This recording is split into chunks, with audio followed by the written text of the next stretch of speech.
Masubukan nga ng mapatunayan. Sa aming mga Ilocano, kasabihan din namin, no awan tipadas, awan istorya. Paano ko nga ba itatagalog yun? Hindi ko po alam. Basta bahala na din kayo dyan. May mga reviews akong nakikita na nega, pero mas madami din akong nakikita na positive reviews.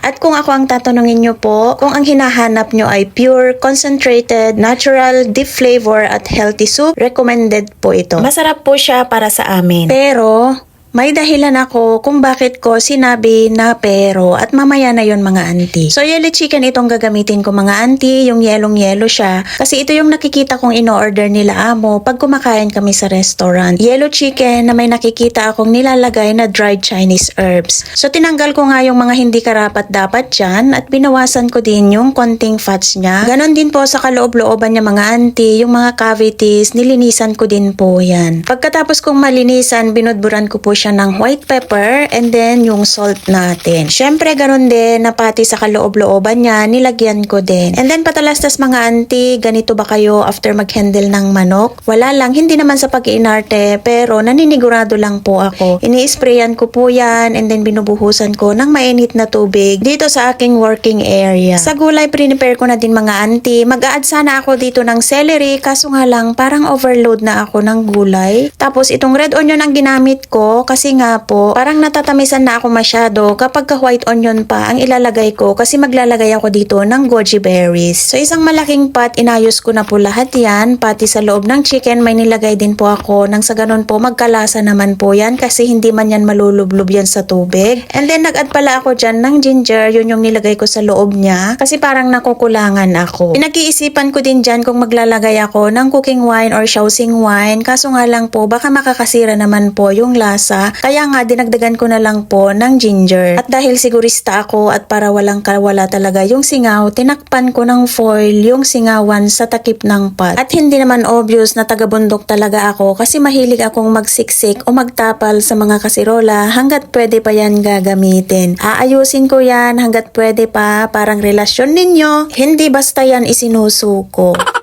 So over low heat mga auntie, niluto ko po ito ng total of 70 minutes. Bali ang ginawa ko dito mga auntie, low heat muna sa una at nung nakita kong medyo mag-moist na, medyo nilakasan ko lang saglit kasi alam ko meron na siyang tubig. At nung makita kong kulong-kulo na nga po sa loob mga auntie, inadjust ko ulit siya sa mahinang apoy. Walang bukasan po mga auntie, saka ko na lang po binuksan after 70 minutes and then ayan na nga po yung itsura niya. Yung tubig nito mga auntie, mga kulang-kulang na 3 bowls yung rice bowl natin. Siguro depende din sa dami ng gulay na ilalagay kasi doon magmumula yung tubig niya. And then tinikman ko yung meat, may lasa po siya kasi hindi po siya dry, juicy pa rin po. Gawa nga po ng slow cook siya at siguro sa klase na din po ng chicken na ginamit natin. At bago ko siya sinerve, ginamitan ko siya ng oil separator para mawala po yung oil at sinamahan ko din ng konting laman. So all in all mga auntie, kung tatanungin nyo ako sa feedback ko, nagustuhan po namin. Masarap po siya para sa amin, parang lasa ng apple and onion essence, which is madalas kong gawin lalo na pag inuubo yung alaga ko. Kumbaga yon parang na-upgrade po siya, which is matamis din yon. Kaya if you're looking for pure, concentrated, flavorful, and healthy soup, recommended ko po ito. Pero ito yung pero na sinasabi ko ha, sa mga kagaya ko na amo ay hindi kumakain ng meat or gulay sa soup. And then ayaw mo din masayang yung natira kagaya ko, siguro mag-iisip ka kung paano mo i-repurpose yung leftover into another dish at sa susunod na video ko na yan ibabahagi. Done and serve. Follow for more.